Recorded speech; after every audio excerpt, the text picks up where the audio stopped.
Doing great tonight. Today we have Erick Innis, owner, founder of Coastline K9 down in Naples, Florida, joining us. We're going to be talking about protection dogs and how protection dogs can be implemented into your home, helping you to feel more confident and safe, knowing that your family is protected and you're protected. All right. Where are you, Erick? Hey, Hello. how's it going?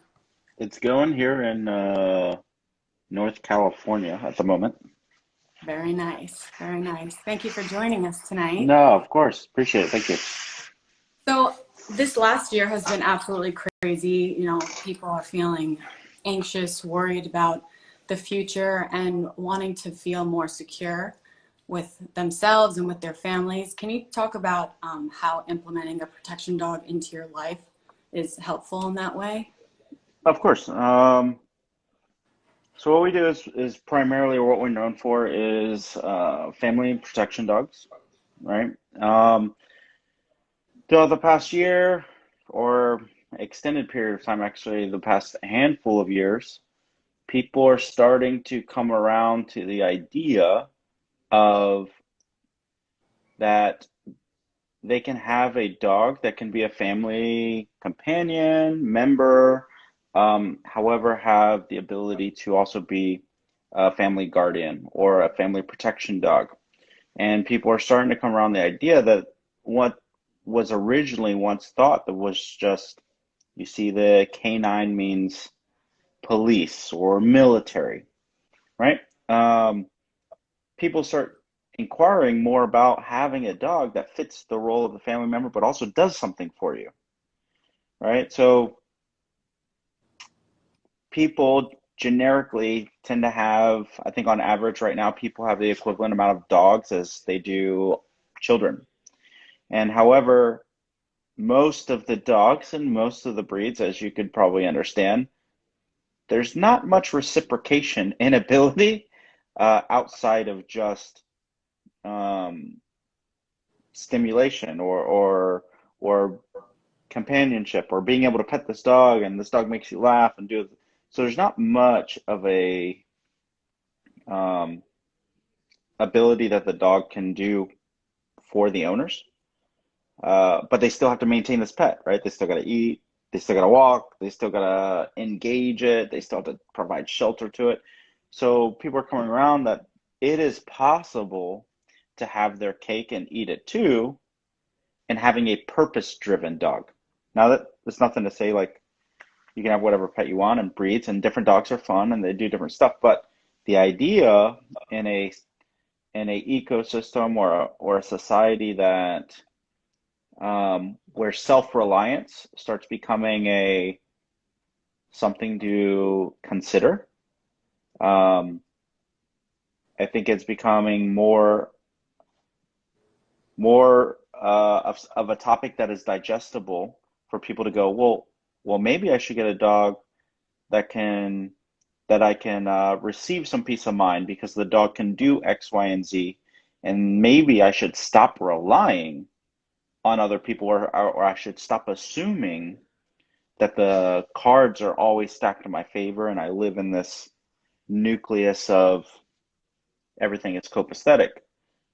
We saw a lot of that, especially once the COVID happened, and then there became restrictions upon emergency services or police departments, and they're like, "Hey, if it's not if it's not right, like this certain type of crime, then don't call us because you're just going to bog up the lines, and we're probably not going to respond because we don't have the manpower." So, as of recently, I think people are starting to go, well, you know what? Like the best way that I can be proactive and the best way I can receive peace of mind is if I take that under my own responsibility, as in it's a variable that I can control instead of, okay, well, I have a phone, I can call the police, and I am just assuming that I am priority, right? And I'm assuming that they're going to be efficient. And I'm assuming, right, that that everything is going to work out and people are going to do their jobs to help me. Um, which in reality couldn't be further from the truth, right? And that side. So yeah, as it becomes more popular, it's just definitely something we try to educate on, and it's definitely something that we provide on, um, for the past few years. Mhm. So say you're thinking about getting a protection dog. You have a family, you have small kids. You bring in this, high quality, highly trained dog into the family. How do you know that that dog might, is safe around your small children? Okay, great question. So majority of people have other dogs, they have other animals, cats, right? They have children, or they can have no children. They just have multiple people inside of their family ecosystem. One thing we do when we screen clients, is we kind of try to go in depth of what their ecosystem looks like, right? What's the age of your kids? What's your kids' experience? Do you have other dogs? Um, what's the size? What's the layout? What's the day to day? Well, then we go and we don't just go, oh, you want a dog that protects? Here you go, right? And throwing spaghetti at the wall. We really like to take a look at like, well, what's the pace of your life? Like, what's the schedule? What is the priorities that you want in this dog? So we can go, okay, temperament, demeanor, size, all of these are variables, and we go and we start matching the characteristic of the dog for that ecosystem. And an example that I've given before is I've had a client who's a bachelor, right? And he's pretty retired, um, but he wanted a family protection dog, um, just to have because he wanted to be reliable on his own. And he just drives two-seater cars, right? So not only do we have to worry about the or consider the character aspect, but we have to go, well, probably an 85, 90 pound Malinois is probably not the best fit, right? So then we're like, well, what about a pocket rocket, right? Little female, and right, because it makes sense in efficiency for transport and stuff like that. Um, or you have other families, right? And they want a dog that is, I've had other clients are like, you know what? I want I want a beast. I want something that is 90 miles an hour because I'm 90 miles an hour, right? Like that's how I operate. I don't want a lazy dog, right? Like I want this dog to force me to get up and like go on a hike. I want this dog to nudge me and go like, let's go do stuff. And so naturally we go, all right, well the Malinois that is probably more tapered and tame, um, we'll go to a higher drive dog. So when it deals with kids and safety, one of our requirements is that the dog must be social, right? These are not police dogs or military dogs uh, that are failing some type of selection and then okay, let's put them with a family. No, these dogs are their purpose one when they're bred, right? These are qualities that they're bred for, and that we select and pull from our overseas partners. Is that we're looking for, okay, what dog meets all these characteristics, and then on top of that, what dog's been raised in a household, right, from birth? Which one has been alongside an elementary school kid, like, right? And then we're going, you know what, boom, we're kind of plugging and playing and matching. And then what we do is making sure that the right dog goes to the right family. They're safe. Um, they're not over the top. They're not a liability. They don't have resource guarding issues. They don't have any type of reactivity. And in the process, naturally, like you weed those out, and they're not a part of our program. And then once we understand what that family dynamic looks like, then we start customizing for the real world prac app. Like, how does this family move and shake, right? Like who's who in the zoo, right? Like who, right? And that's how we pair these dogs, whether they have children, don't have children, whether they have newborns, whether they're expecting kids on the way. All of this, all of these variables is something that we go through, and we want to make sure that the correct dog is getting matched to the correct ecosystem and the expectations are understood. So it's not, hey, there's a dog that does stuff, right? Like Mm-hmm. protection isn't the primary ability that we're just going, hey, this dog protects stuff. You want one? It looks this color? Great. Here you go. It's not like that.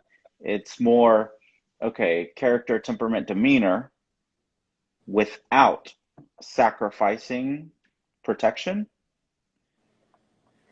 Color, size, gender, that's all byproduct. That's all like icing on the cake, Mm-hmm. right? And then we start matching all of those characteristic variable like a zipper, right? And then they all line up, and then that's who we start helping select and pairing. So if you want a child-safe dog, then naturally we're going to provide a child-safe dog.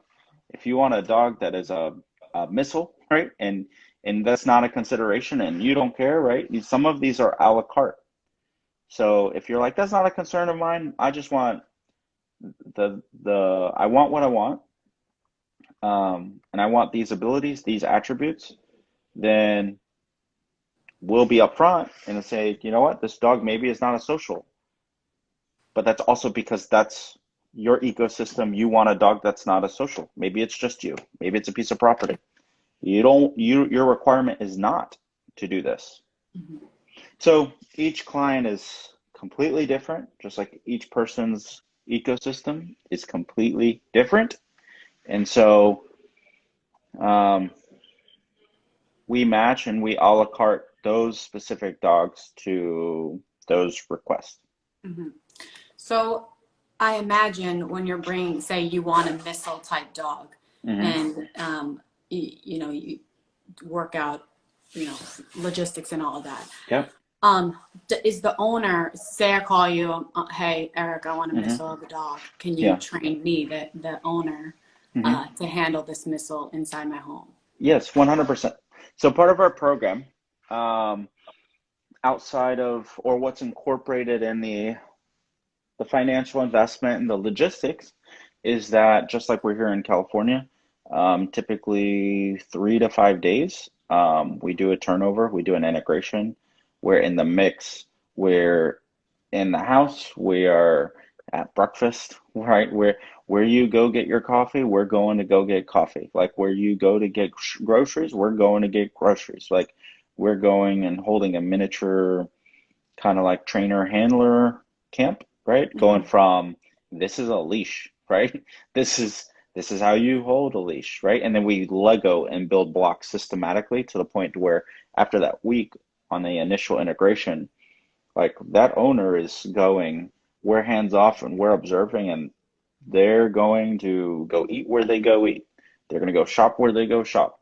They're going to go get in the car, how they're going to get situated. And we provide all these experience of maybe you should slice the pie this way, or maybe you should put the dog in this way, or maybe your mind, you should be considerate of this.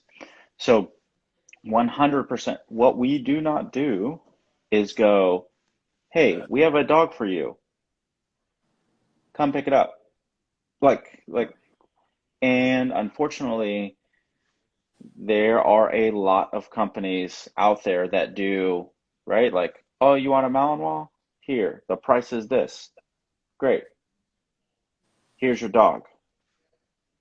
There's a lot of companies out there that do that. So we are in it for the long haul as much as we possibly can. We teach you how to drive, we teach you how to brake, we teach you how to do all of that. So that way when we leave initially, because a lot of times we come out more than once, right, in different phases for integration. When we leave, like you're confident, you're comfortable. We've done protection scenarios with you, right? And I'm not talking like, hey, send your dog like on a bite sleeve on a soccer field, like watch your dog bite. We're talking like, how do you where your dog is probably best suited in your household to stay, like where you should put a kennel, like what is it going to look like when a dog asphyxiates on someone? Like how do you go from the dog being in a mode of suspicion to back to default obedience and neutrality? We show the handler, hey, this is, you can have confidence because this is what a hidden sleeve civil carjacking scenario might look like, right? This might be what a just escalated confrontation of a verbal back and forth jujitsu looks like, but it may not cause for you to incorporate your dog at all, Mm-hmm. right? There's sometimes where it's like you don't need to apply your dog, right? And so we teach a lot of situational context, um, and when and where and how you can appropriately plug and play a dog, to give you the highest rate of one deterrence, but also the highest rate of if things go kinetic or a line gets crossed, how you use that tool. That way you go back home, right? Mm-hmm. Or you get to figure out everything tomorrow, right? So um, we do a lot of education, and that's primarily what it is. How to handle, how the dog was taught this way, so that that owner can really understand to an extent of like why the dog does that way, why the dog lines up this way, why the dog does this or that. So it's not just like, hey, here's the leash, let's go walking. Tell your dog to sit. It's like, well, how is the dog taught to sit? How is it used? Like how we also teach more markers, timing, dog psychology and how they're associating cause and effect. So to answer your question, for that week, we are putting on a full, like, kind of all-inclusive um, training camp for that family, for that owner. It's definitely not, hey, here's a dog that does protection. Good luck. Thank you for doing business with us. Mm-hmm. And are these dogs classified as service dogs? Great question. So, to be frank, it is a gray area in which we operate in. Okay. Okay, and what I mean by that is, in regards to service dogs, and we get this question a lot. According to the ADA standard, the American Disability Act, according to the U.S. Department of Justice stipulation, a guard or attack dog does not classify as a service dog. Okay? And the reason for that, protection is not a service that qualifies as a service dog. And I will expound upon that in a second. So if somebody, let's just say somebody needed mobility, somebody needed to be able to pick and retrieve objects because their knees or their back's not so great, or maybe they, a multitude of different things. Well, naturally, if the dog is just a guard dog and you're using that as a service, well, then what happens when people approach and they need to help this person? Then the dog becomes a liability. So the Department of Justice says, and a guard dog or an attack dog cannot be a service. That cannot be the service that's provided. Because how do we help the person? The gray area is that protection sport training can be a secondary education for a service dog. So let me explain. All right. And some people might misunderstand this, and I don't want to misrepresent this in any fashion. When we have clients, we try to figure out, is there a way that this dog can be taught a task specific to the client that we can train a service dog related task that directly helps the owner? Okay. That can be a multitude of things, and that typically is just private conversations between naturally the owner and the dog trainer. We go, you know what, this is a service task that I can train this dog to complete for your medical or foreseen condition or things that will aid you in the future that you can see a forecast, right? Things like mobility, like I was saying, if you fall, you might not be the best at like getting up. You may need assistance. Like that's where you see dogs have braces and handles and stuff like that. Maybe you have like titanium plates in your knee and you're not you're not a spring chicken anymore. Or maybe motor function, right? Or maybe you have a bad back and you're like, if my dog can pick up my cell phone and hand it to me or whatever it is I can ask this dog to do, well, that's a service dog task. Okay. Now a service dog must know and be able to perform a service dog task for the owner to be a service dog. Now that service dog first can secondarily have other abilities in protection dog sports. Like a service dog, I'll give an example, in a very people can wrap their head around. You can have a Aussie or something that is not even like a guardy type dog be trained to do a task, right? And be a full-blown service dog that assists its owner. You can go and take it and you can teach an Australian Shepherd IPO, right? Like you can go and teach it obedience routine in a that Australian Shepherd can go and get a certain part of right, an IPO obedience routine or whatever type of like dog training sport.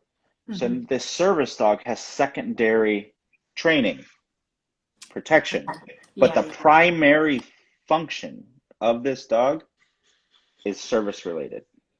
Got it. So by playing within that gray area, we have a service dog that can perform protection. Does that make sense? But the protection is not the primary function of the service dog. Like this, the protection is not the service. So by doing that, and until it's just like taxes, like, hey, if this is how the tax game works, right? And I can get a tax credit by buying a vehicle this big, and I get to depreciate the whole thing, and I get to write it off as a business. Guess what I'm doing? I'm gonna go purchase a vehicle underneath my business. Or if I can tax write off my meals and my dinners and taking someone out, and we talk about business, and I get that, right? Like that's the tax code. I'm going to play within the tax code. If the federal regulation says that a service dog needs to be trained in a task specific to the owner to help and aid in that person's medical condition or whatever it is, right? And that dog can also be trained in other things, I'm going to play in that gray area. Because what's the purpose of a protection dog that is quasi-limited to your household? Like, yeah, you can do that, but so there's a lot of applications for a family protection dog that is very beneficial if that dog can go anywhere you go, which is the privilege of a service dog. Okay, Maya's dog, service dog until it performs a live bite, right? No, because, and the answer is no, right?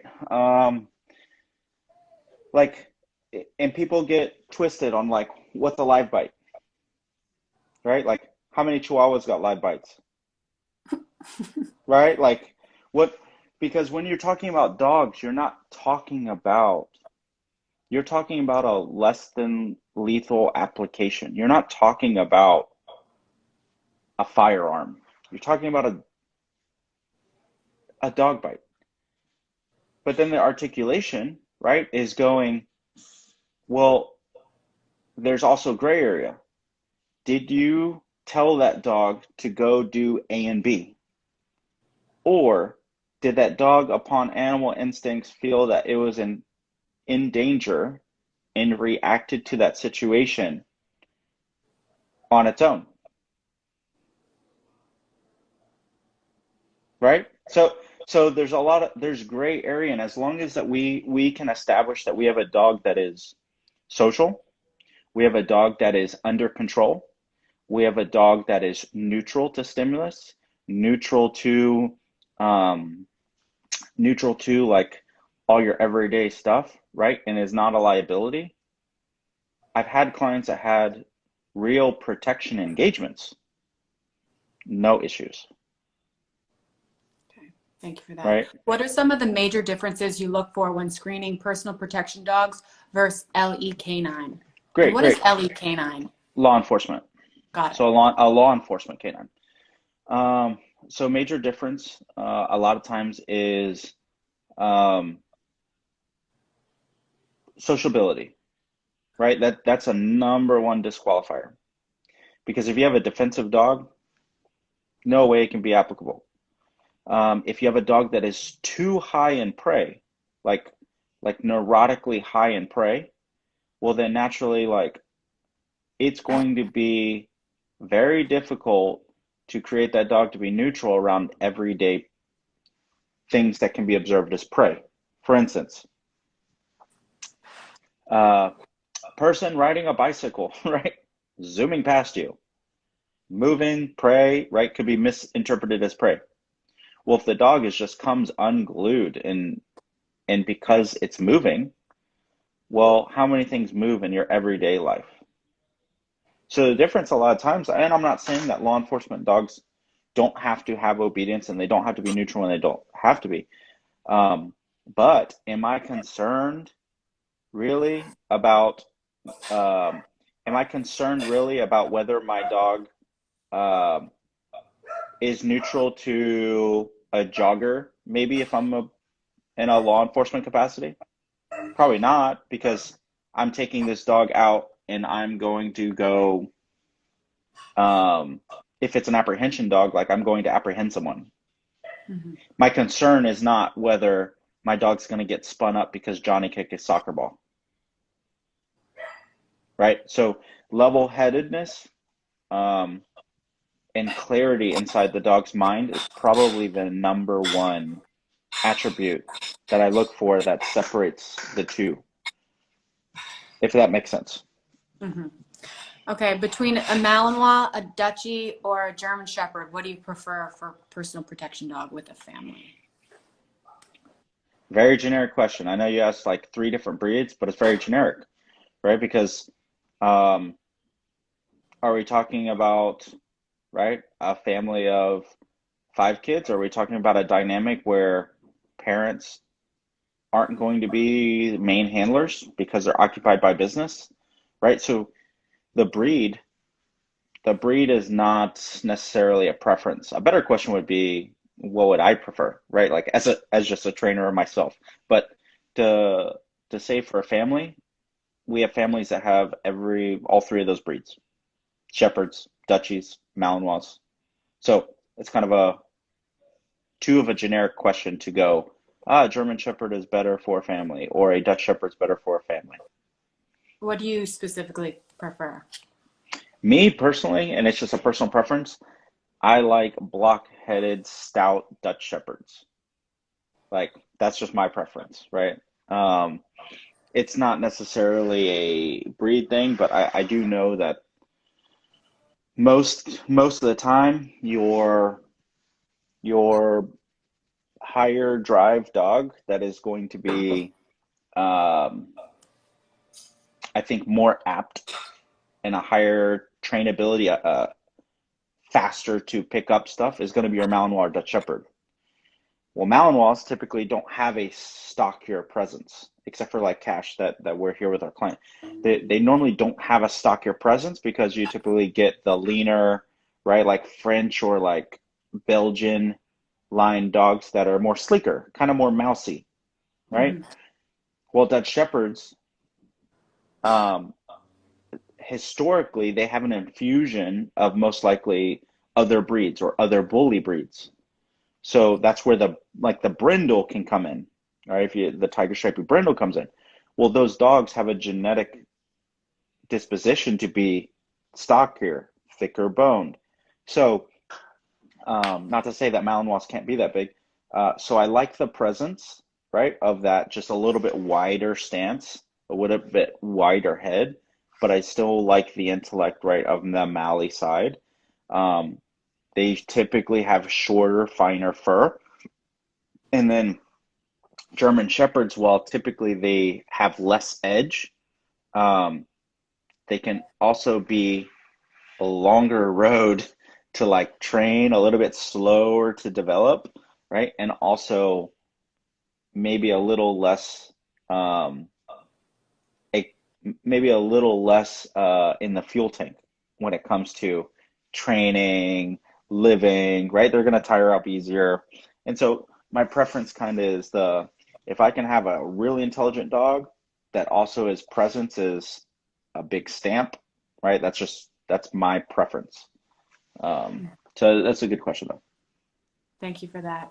Okay, can we talk about insurance and Yeah, how what insurance is best for someone with a personal great. injury? Is that kind of like this question? Does PPD affect insurance? Hmm. The handler must carry. Okay, good question. So, in regards to insurance for the owner or the family, um, so playing within the gray area is also insurance. Okay, now there's two insurance, right? You got the insurance on the liability side, and then you have the insurance on the dog side. Um, Usually, what's sufficient is most insurances go off of breed, right? Like big dog, little dog, right? Like kind of they calculate in there what type of breed and stuff like that. That's why you see a lot of places that you can't live if you have a bully breed or you can't, if a pit bull, like you can't live in this complex or this HOA or whatever. And that's just an example. So usually if you're just talking to the insurance company and you just are going based off of this is the breed of the dog and it's a service dog, most of the time a solid liability coverage is all you need. And the reason is because the application first is going to be service dog. Now, if you went like, hey, this dog is a protection dog, that's a different conversation because automatically there's going to be insurances that are going to be like, well, I don't know what that means because an insurance in a underwriter, right, or an insurance policy, they're just going protection means teeth, means human, which means possible lawsuit, which means liability. We're either going to jack this up or we're just going to not want it because it's very unclear to an insurance company what does protection mean. They're Hmm. thinking hospital bills. What they're not thinking is this dog is professionally trained. This dog is neutral. This dog is obedience. This dog is used um, as a resort to protect the property that the insurance company is probably already covering in insurance, right? Um, in that uh, they're not thinking in that capacity of control. They're thinking the other capacity of liability. So it gets tricky. Now, if you have a service dog that happens to defend you, right, on your own property or in your own car, usually because of articulation and reports and understanding of how this is working, then when you go to tell your insurance company, like, hey, I was robbed, I was trespassed, they broke into my door, right? And my dog saved my life. It's a lot easier for that insurance to go, no problem. We'll cover the window, the door, your car, or whatever. And that's awesome that your dog was courageous and helped you in a time of need. It's a lot easier for them to go that chance that you need your insurance company and they're like, yes, we'll cover and write the check. If you're approaching it in that light versus, hey, insurance company, um, I bought a guard dog and I would like to get coverage. You see like the difference? So Hmm. there is some finesse of gray area of how. if you want coverage, you'll get coverage, but you also have to understand how they're analyzing and how they're pricing in and what they're willing to cover depending on your delivery. So Keyword. that's very important, very very important. Um, so if you like, hey, I got a German Shepherd, it's my service dog, then they're gonna go, oh, big dog policy. But if you go, yeah, I got a guard dog, they're thinking like this thing's chained up front. What if little Sally like makes a mistake and like enters the wrong gate and she gets right nuked? They're thinking like that. So you have to understand how they think so that you don't feed their what they're thinking is kind of like ignorance. So there are a lot of times they're writing policy out of naivety, not that they know this dog is off leash, right? Obedient. This dog is trained to the highest caliber. This dog is. They're not thinking all of that. Hmm. They're not thinking, yes, let's just say you're in a protection dog sport. Oh, my dog is a PSA, my dog is a protection dog. They're not thinking, well, that requires an obedience score. That that requires um, hours and hours of training of control and neutrality. So when it comes to insurance, you have to know how do you present the plate, and you're normally typically able to get insurance under liability coverage. Now, what that looks like, that's up to you.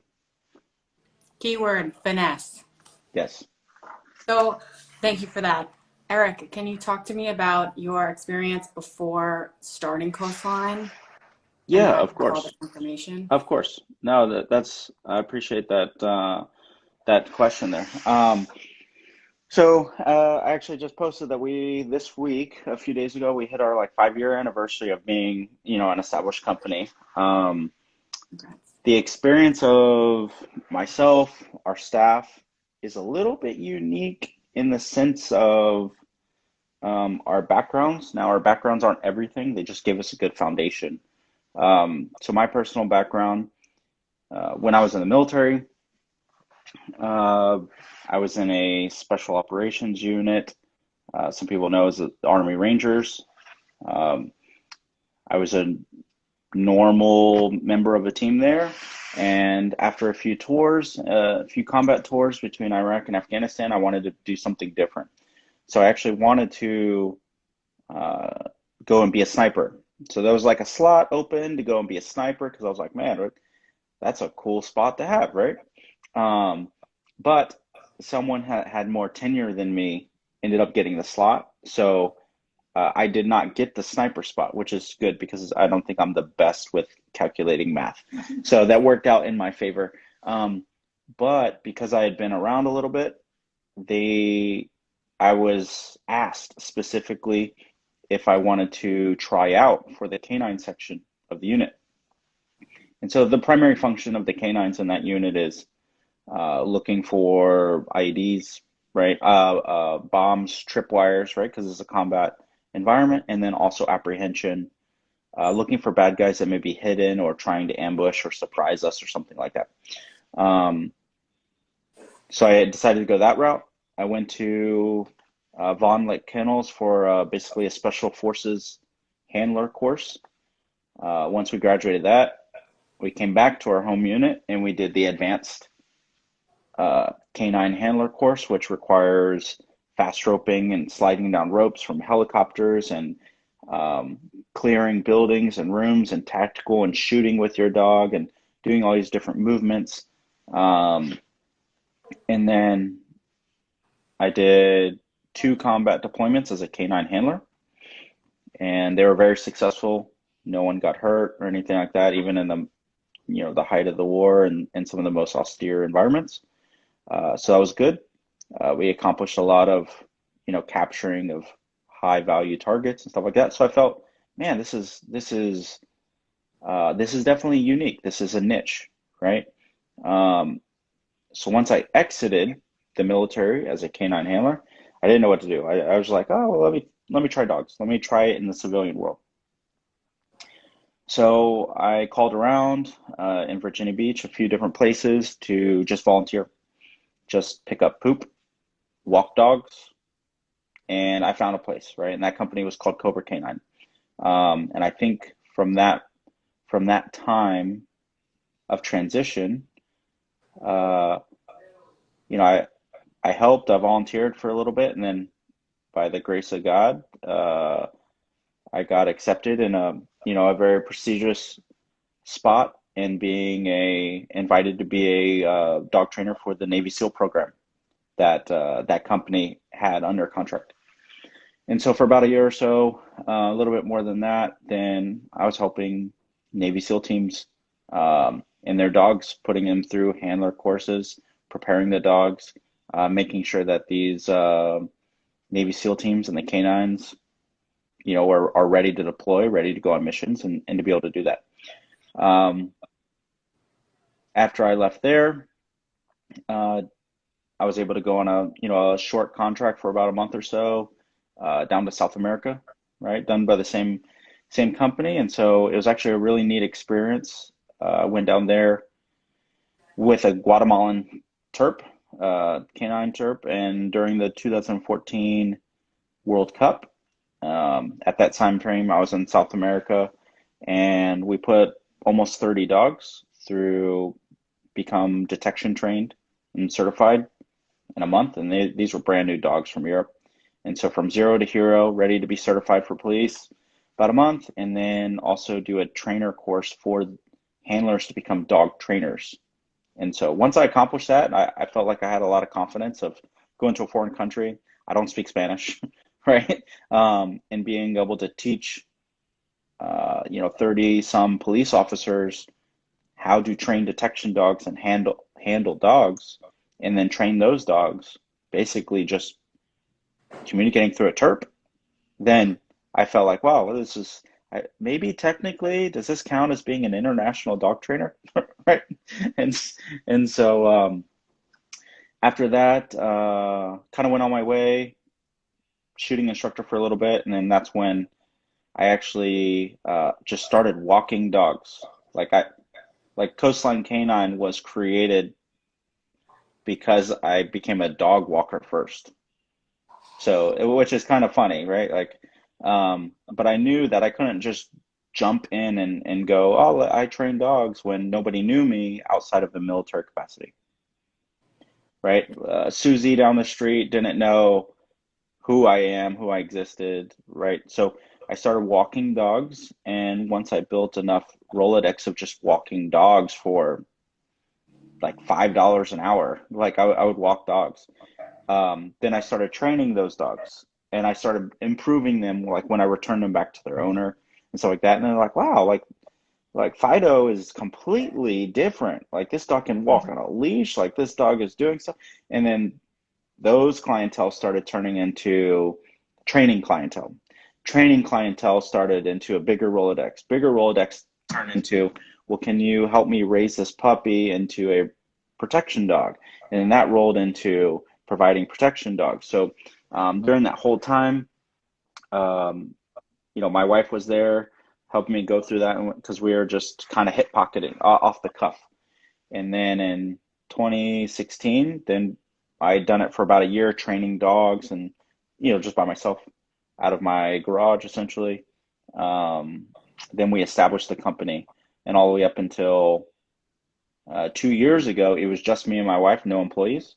And then now I think we're at maybe 10 trainers, 2 locations, and kind of we do the whole gambit. That's awesome. Yeah. Congratulations. No, I Welcome. appreciate that. Thanks. Great. Love to hear the entrepreneurial Yeah, there's some questions story. and stuff. Yeah. So we got a few questions that people submitted Send them. yesterday. How do you condition a Okay. dog to go after any body part without a bite suit during a home intrusion? Great question. Okay, so when it comes to bite work, um,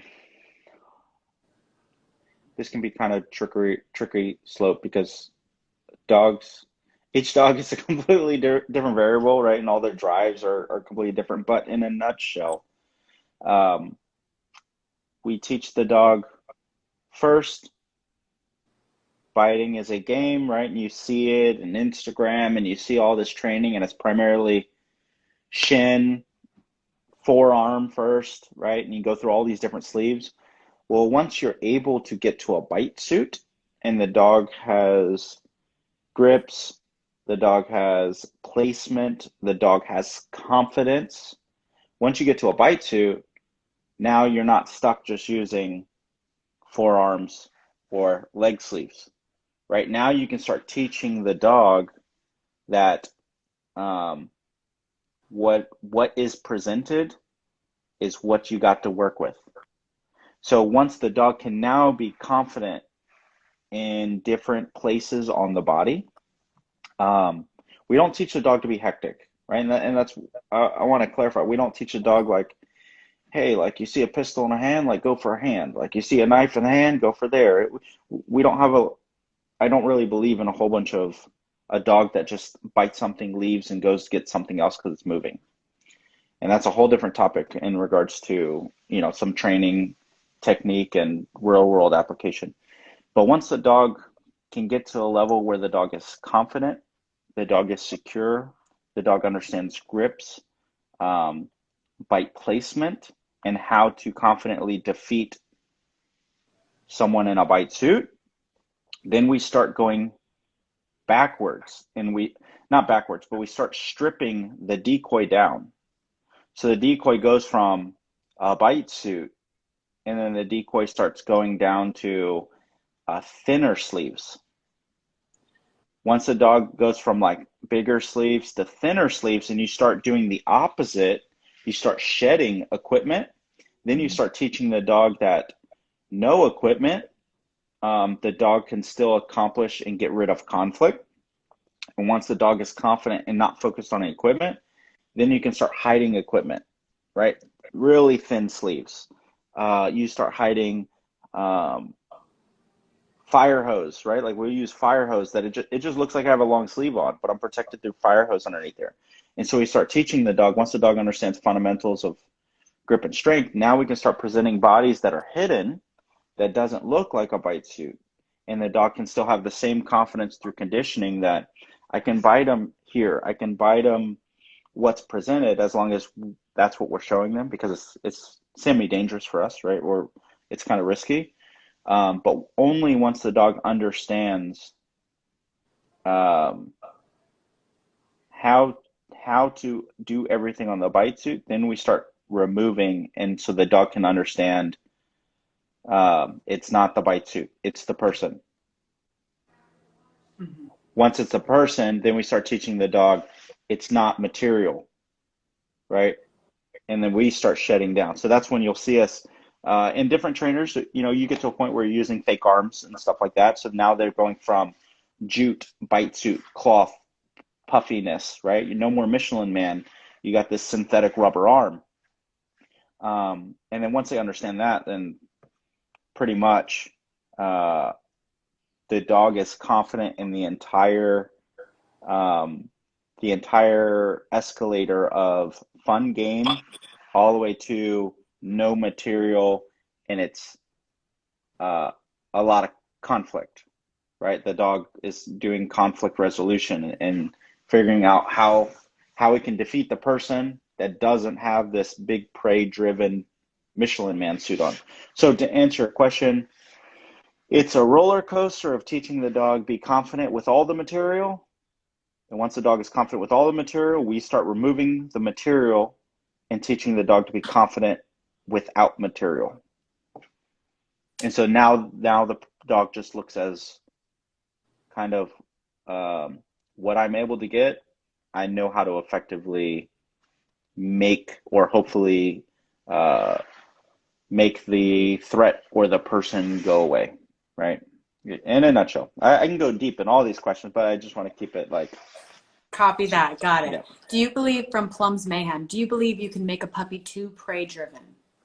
Yes, you can make a puppy like neurotic, right? And unfortunately, you see people that will cause a puppy, and this goes for two sides of the coin, too much prey, and or too defensive, right? So too much prey is if the only time you bring this dog out and you are just focusing on it only gets wins after going about moving things, now this dog is just thinking when it whatever moves, satisfaction for preventing this thing from moving. So you can do it. You can make it too prey and you can make it too defensive. On the flip side of the coin, you see people agitating puppies while they're in kennels and they're biting on gates and stuff like that. Like there's a point where you want the dog to go, yeah, I'm not afraid of you. But there's also a point where the dog as a puppy could go too far into the trenches and just like whenever a person approaches me, I'm going to start showing teeth and I'm going to start doing hackles up. And you don't want to reward that behavior either. So you have to find a balance of, you have to create a system that's a balance and you don't go too far, right? Because then the dog cannot rationalize or context, like put into context. So you don't want a dog that is now just anything that moves, it wants to nuke it because it thinks that it's accomplishing and releasing endorphins and dopamines because when something moves and I stop it, I get a high, right? So you have to do it within reason, right? Like what are you trying to accomplish? If the purpose is prey so that you can teach a ball, once the dog has a clear understanding of like how the ball works, you don't need to like super escalate that because without context, then Johnny who's kicking a soccer ball and that dog puts on blinders and like it's too neurotic where it just barks too much or it thinks it needs to stop whatever's moving. It's gonna be harder to train that dog later when you need to turn the volume down. Mm-hmm. How old are the dogs that you provide your clients? Good question. So the dogs that we typically provide um, are going to be after mental and sexual maturity. Okay. Okay. And so typically when you're talking about a shepherd, usually after the 2 year mark. When you're talking about Malinois or Dutchies, you know, the earliest, right, is a year and a half. But most of our dogs, they've seen the gamut, they've gone through a lot of repetition, they've gone through a lot of scenarios, they've gone through a lot of grocery shopping, right? So they're typically between 2.5 and 4 years old, roughly. Like that if you put an average, because now you know like the full character of that dog. That dog has also spent months, right, and years of exposing something that is not ideal also, right? So when these breeds live to be 11 or 14, years old, which is the breed standard for a Malinois or a Dutch Shepherd, if you get a dog that's 2.5 years old, 3 years old, even 4 years old, like you got that dog to be very applicable for like a good chunk of time. Mm-hmm. And so people make the mistake of like, oh, I want a protection dog. Like, let me pick out a puppy. You guys train it. Well, anybody in the Malinois or working dog world knows like it's just a crapshoot and a gamble. That dog may look awesome for a few months, and that dog will never make the high school football team, right? Like, and so what ends up happening is you spend so much time, you get attached to this dog, and then you end up settling for a dog that has no ability other than being a dog that has energy, right? So if your goal and um, if your goal is to effectively own a protection dog for the point of I want peace of mind, I feel better, I want to be self-reliable, and I also want an awesome dog to have for myself or my family generally, then it's better to go, I want this dog for a reason. So I'm going to purchase the dog that fits my lifestyle starting now. And the analogy that I use to my clients is um, when you want to go buy a vehicle, right? You go and you're like, hey, I need let's just say, I don't know, what type of vehicle do you want? I'll ask you a question. What type of vehicle would be like an awesome vehicle for you to have in your, or that you want? A Ferrari. Ferrari. Why? Why? Because they're dope. Dope, right? Okay. You probably don't have, I don't know, but you don't have a family of 18, right? It's Right. probably just you and you're like, you and my dog, 2 seats, that's what I want. Like, okay, when you're going to buy your Ferrari, do you first start out and go, you know what? I want to build my tires, right? Like maybe I should start with a rubber tree. No, you don't go, I want a Ferrari. Well, let me start building my own Ferrari. Not really, right? No. Because now you're like, well, what mountain do I get this aluminum from? So if you want I a would defer to Ferrari, the experts. if you want a Ferrari, you go what? You go, you know what? I want a Ferrari. It's this one. Let's say it's this color. You go, you figure out the logistics, the finances, and you drive away with the car that you wanted. Yeah. You don't go through this whole process of like trying to build your first Ferrari. Right. So an example why I use that is in the same way, if you want a protection dog and your ecosystem looks like I live this is how I live, this is my occupation, this is my job, I have this many kids, I have no kids, this is my lifestyle. Select the dog from the get-go that you know it has the ability and protection, obedience, and fits all of those characteristics from the jump. Plug and play it into your lifestyle instead of rolling the dice and trying to build your own Ferrari. If you want a protection dog, accomplish a protection dog. Purchase one. Does that make sense? Yes, it does. Thank you for that. Okay, what's the ideal age to start protection training? Is any specific training recommended prior? Okay, good question. Um, so if you're going to build your car, right? Um, Usually when you're dealing with protection dogs, like they're starting from the breeder, right? These dogs are desensitized to noises, right? All your fireworks, your lights, your sirens, they're starting to be imprinting with gunfire like before they can open their eyes, right? Just doing audio desensitization, right? So desensitizing to all these different things, desensitizing to environmentals, right? So stuff as a puppy, um, there is a lot of foundational groundwork that must be started as soon as possible. Because if you don't use it, you lose it. Okay, so um, in the ideal world, the perfect time for training is probably at the breeding selection, right? Like that's where you start. You start from the pregnancy, right? In essence, and then when the puppies come out, right? Nutrition, puppies come out. Once they come out, you're starting to desensitize them and introduce them to things, right? Like I've seen other trainers go as far as introducing a clicker before the dog's eyes can open, which is awesome. It makes complete sense, right? When mom is feeding, they know that they need to go over to mom to go feed milk before they let mom back into the place for the all the puppies to receive nutrients. They mark it, they click it, and then they allow mom in to go feed the puppies. So the puppy's already thinking like clicker equals sustenance.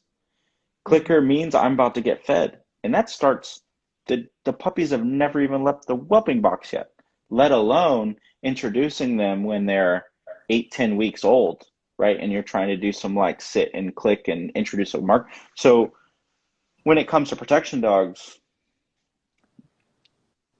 the best the best training starts with their parents. Makes sense. Okay. How long does it take to build a protection dog with bite nights, once a week protection classes? Hmm. Um,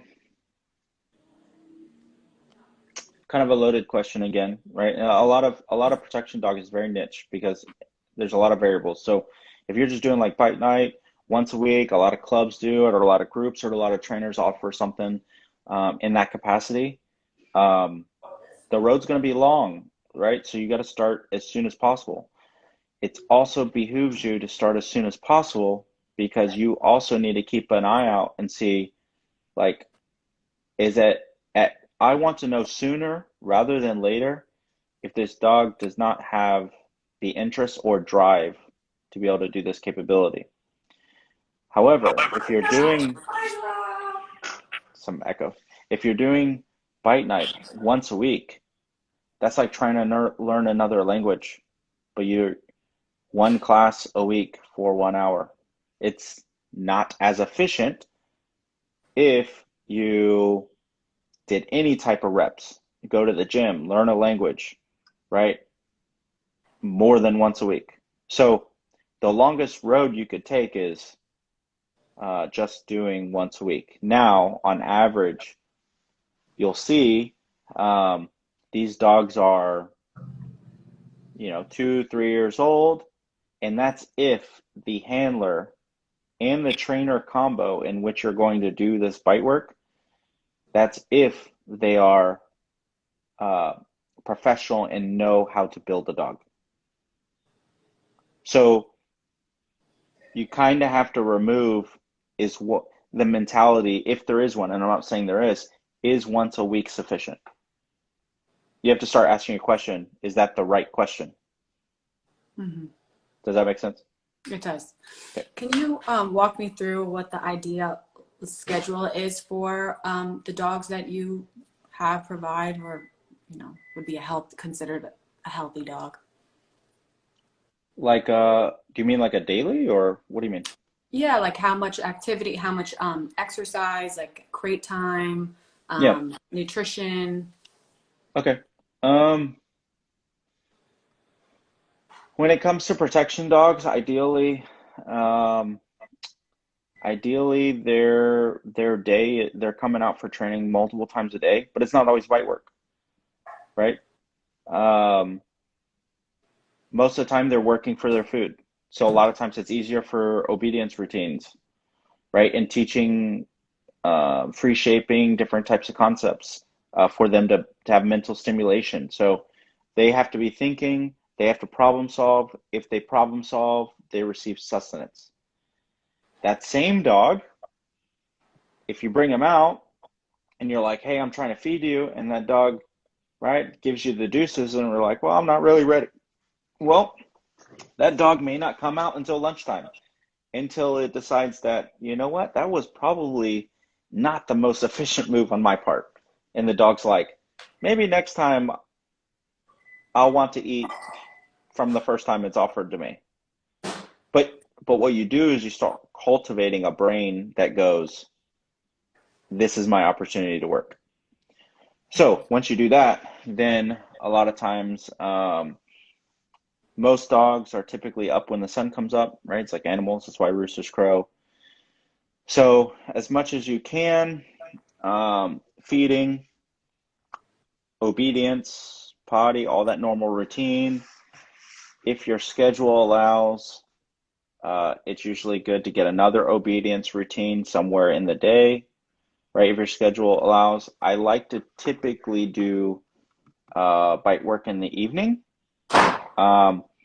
And there's kind of my way of thinking is if I'm just training the dog, naturally it's typically when I want the dog to learn a semi-chaotic concept, which is bite work, right? Because there's a lot going on. There's mental and physical compartmentalization in the dog understanding grips, bite pressure, whatever you're trying to mark, right? Proximity, whatever it is, there's a lot more, I think, for the dog to try to conceptualize.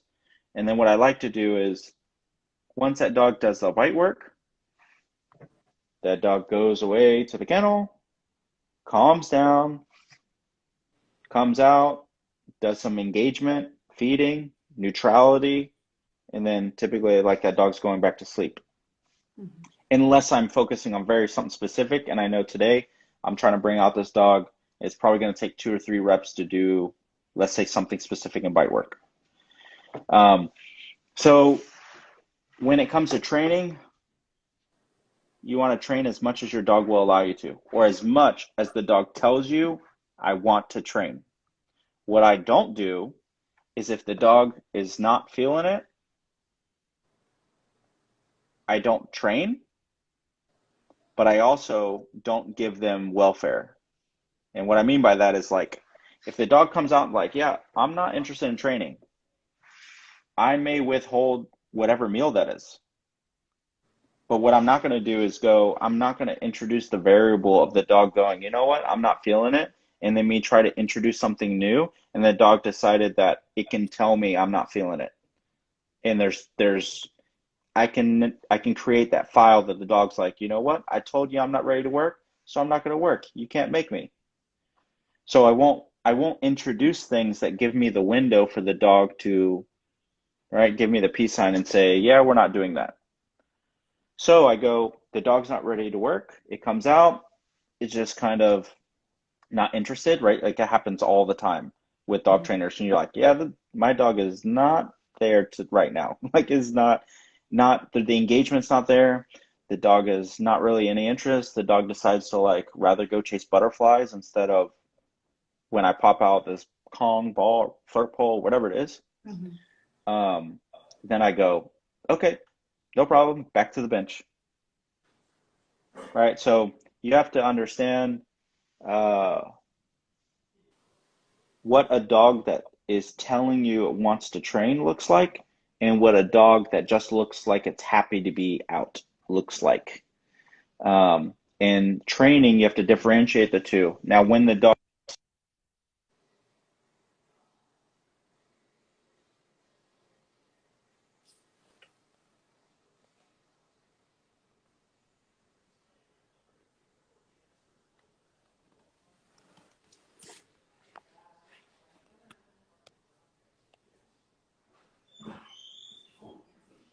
Hello?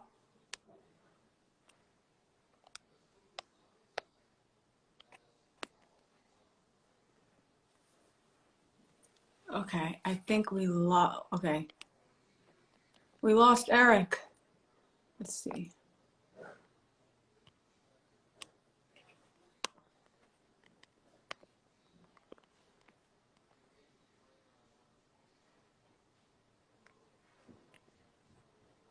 No. Byron, you want to hop in?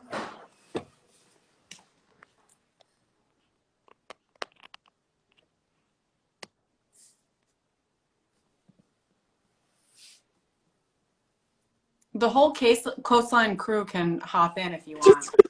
Hey. Hey! How's it going, Byron?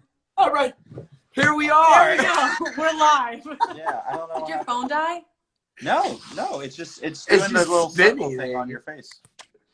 Well, here we go. Back to Nope. where we See, just this is why were. I got team members. Yeah, here. right. I wasn't ready. I don't have my hair done. I don't have my makeup done. Are you kidding me? Sorry, guys. I'll let you continue. Thank you for assisting. Okay. Don't forget my speaker on the bottom that echoes. Oh, no problem. Okay, what questions we got? So, the last one we were talking about when you're training a dog, and if the dog isn't being compliant, essentially don't stop training. Right. I don't want to give an opportunity to basically my dog give me the middle finger, and then the dog learns, that worked. So if the dog does that, then I still have control because that giving me the middle finger also they're gonna wait to eat, and that just keeps the dog going. Hey, when it's time to perform, I'm ready to perform. And once you do that, when the dog is, then you got a dog that when you pull it, it knows there's no BS, there's no games. Like, let's do this. Mm-hmm. A dog that's ready to train is a dog that typically will learn faster as long as everything else is in play, right? A lazy dog is a lazy dog. So, but we will train when they've proven to be willing to train. We will counter it, and we'll go, hey, not every time we come out here, like, you lose your marbles. Sometimes we're just being neutral and we're just watching TV. So you create stability. Not every time you come out like right out the gate as a cannon. Sometimes if I'm telling you to chill, we chill. Makes sense. But because I'm setting what the objective is, not because the dog decides to like think it's okay to blow me off. if that makes sense. So the dog is, and we create very stable dogs that way. Mm-hmm. It makes total sense. What do you think is the most important thing that people should know if they're thinking about getting a protection dog?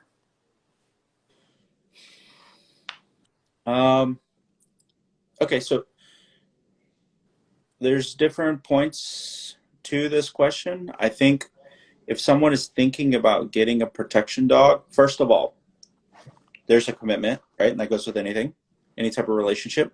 Second of all, financially, right? It's not cheap, right, to speak. And what you have to understand is why trainers and why companies price dogs the way they do. I think once people do that, they can respect why the dog costs that much, because you think how many man hours have you put into your dog? A lot. Okay, now what do you like? What would you value? Let's just say Price at an hour rate your time per hour. I mean, it would Okay, be priceless, yeah. it's hard, right? Now you take, well, what about keeping this dog safe, keeping this dog healthy, right? What about exposing this dog? Like, okay, now multiply that not by hour, by days. And then this occurs for 2 years. Okay, so the interesting part is, though, if you break down a price, I think and I want to clarify why I'm saying this. The average price, I think, in America is trained protection dog roughly in between like 35 and 60K, right? $1,000, right? And this is important if you're interested in a protection dog. And the reason why is it has to be almost like a mentality shift, because people are so interested, or they are so motivated to, let's just say, any other purchase that way. Like, I want to go buy a car, just Honda Odyssey, right? $40,000 minivan, whatever it is, right? So, but you're purchasing, right, a car. When people need something, they figure out a way to achieve it, right? That goes with anything.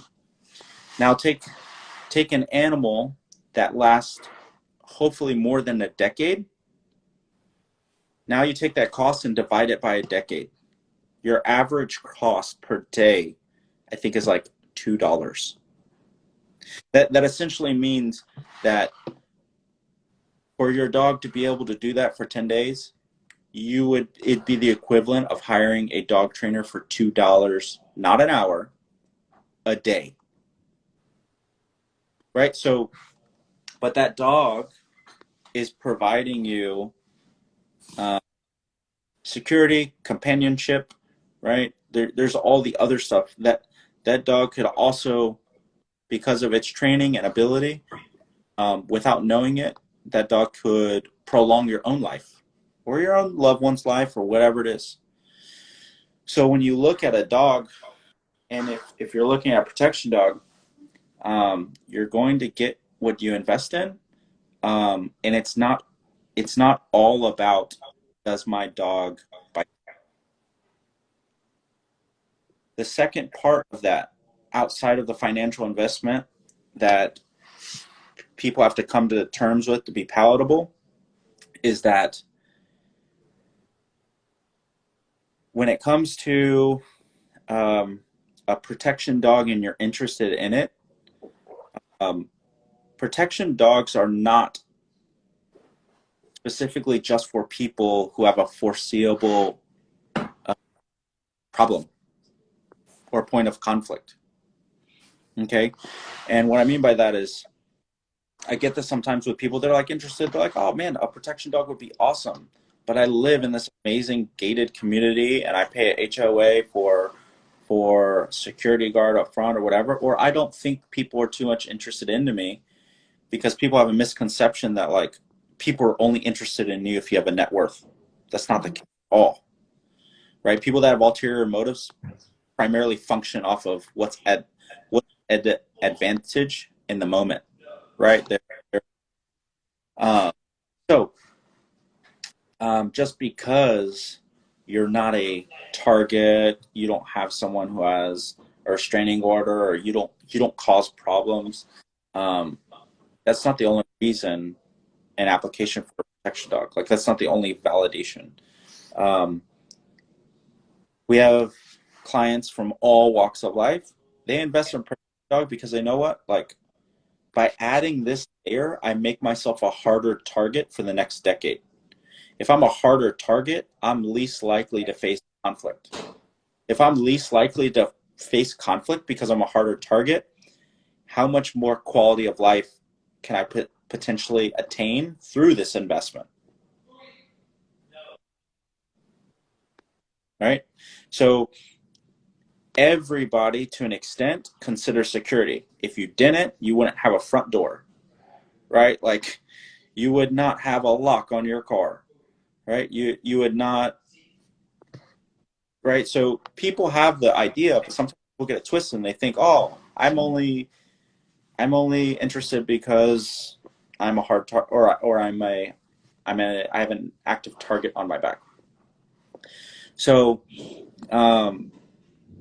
having a protection dog, one of the things that it is impossible for us to quantify, not only as a company, as trainers, but as use cases, the amount of times is by merely having this trained dog with these abilities, how many times did somebody, right, friend, foe, opposite sex or not, whatever it is, how many times did the mere existence of this dog that clearly states this dog is functional, how many times did that change the decision making from the person who was watching you throughout? And that doesn't mean like somebody is just like stalking you. That means somebody who is potentially has an ulterior motive or is feeling like they are potentially looking at you as a target of opportunity. How many times in someone's life was that person decided to go, yeah, that's not the person I'm going to like keep watching. That's not the person that I'm going to see what kind of watch they're wearing. That's not the person that I'm interested in seeing what kind of car they drive. That's not the person that I'm going to watch for a little while, right? That's not the person that I want to see where they live necessarily. So how many times is the existence of that investment allowed someone that it is impossible to count, right? The amount of times that person goes, you know what, that one is probably not efficient to, right, mark as a target for potential. It doesn't have to be today. It could be, right, going forward. So you can't quantify numbers. However, that is a very real and active thing, is that by the interest in owning a protection dog, you could potentially be investing in longevity of a more peaceful life, right? And it's not a fear mongering or anything, but it's like how many times do you just people watch somebody at Walmart, like, but people do that, and they go in a spring of a moment, you know what, I'm feeling froggy today. It doesn't have to be because you have a target painted on you, or because you're high risk, or because you're a certain net worth or a certain position. People with ulterior motives are primarily, they target based off of opportunity. So if I give them the opportunity, when they do look at me and they're like, wow, that dog is impressive, I would much rather potentially inquire about someone who doesn't have a dog, right? So then they just going through your parking lot or whatever, you're grabbing your coffee, and like, the decision was made that day that they weren't going to pay attention to you, or they weren't going to follow you, or they weren't going to harass you, or they weren't coming to do whatever, right? And so to sum up that question, The investment is an investment in quality of life, not a price tag. And so once you wrap your head around what you're actually getting, most people don't keep their cars for more than 5 years, but they have no problem trying to figure out financing, trying to figure out like what they need to do to accomplish that car that they want. But a lot of times when you do a protection dog, they go, wow, 4 legs and a tail, that's expensive. But it's because their mentality in shopping or inquiring about a protection dog is not mature yet. So that's why I say those two things. One, there's a reason why that investment, you're investing in yourself, and you're also investing in creating yourself to be a harder target in life in general. If not, unbolt your front door, take it off the hinges, right? And live like that, right? But that's not the case. So that answers your question to a degree, right? Like, I think that when it comes, those are the most common two things. If somebody is interested in a protection dog, that off the rip, that they should have a mental understanding. Most likely, you're probably like asking me, well, about the dog, the activity level, the commitment of training. But I don't think that's the case, because most likely, if you can wrap your head around those two things, why the investment is the investment and what you're actually investing in, and why that brings quality of life, then when a person wraps their head around that, they're in it to win it when it comes to, I know I got to take care of my dog. I know I got to feed the dog. I know that this dog is going to require engagement. So everything else, kind of like dominoes, is taken care of. But if the first two, the understanding is not clear and the maturity is not there when they're going and they're interested in a protection dog, then what are we talking about yet? Right? You're probably not going to be able to handle a Dutch Shepherd or Malinois, right? If you're just going price, cool, right? So I think that those two things, once you can mentally wrap your head around that, and you're like, I understand that, everything else when it comes to, hey, you need to train this way, you need to feed this way, you need to be prepared for this, like you need to move and shape your life just to tailor it now that you have a protection dog, that's all like flat water. It's easy to digest. Excellent. Thank you so much for articulating that. Thank you. Appreciate that. And thank you for providing protection dogs and helping people to feel safe and secure and live more peaceful lives. So Of course. congratulations on your 5 years, and I wish you a lot of continued success. Appreciate it. Hopefully it wasn't too boring and there wasn't too many rants, right? No, it was great. There's just a lot behind it, right? And I know you're doing a live and an introduction and stuff like that, but there's a lot behind it and what we do. So appreciate you having us on here. I know we're on Byron's account right now, which is perfectly fine, but hey, it happened, right? We problem solve. Awesome. But we're always growing, right? And it's not just me. Like, our staff is amazing. We got former law enforcement officers. We got people that have never trained a dog ever, and that they've learned underneath our program and wing. We have veterans from all walks of life. Like, we have special operations, special forces veterans that are dog trainers here, as well as we just have civilians that are dog training, and each one brings a different perception, outlook, character to the dog training, which I think makes us very palatable for our followers, our people that have our training, because it's not just, hey, these are some unapproachable military type people like that does that stuff. Like, it's actually further from the truth. It's just, we can understand a large range of lifestyles, from, right, teacup poodle, like doing obedience, all the way to counseling on security measures and how to carry yourself, and so the whole gambit. But I do think that having such an awesome team of hard go-getting civilian trainers, right? Experienced veterans that have been through, right, the pinnacle of conflict, uh, allows us to drive forward and like do all these things, but we're also not stuck in our ways. We're very open. So it's like, I probably learned something from you, right? Like it is something that you could teach. Like let me figure out how to market and make some flagship dog stuff like that, right? So we're very open and we're very approachable. I think we just bring a lot of cards to the table as a company and as a brand. That way, anyone from behavior modification all the way to our, premier family protection dogs, we can definitely take care of whoever that is, and then make it very digestible for them to have an amazing understanding and experience with either the animal that they have or the one that they have an interest or an intention on getting from us. Excellent. Awesome. Love it. Thank you, Eric. No, of course. Appreciate it. Thanks for asking us.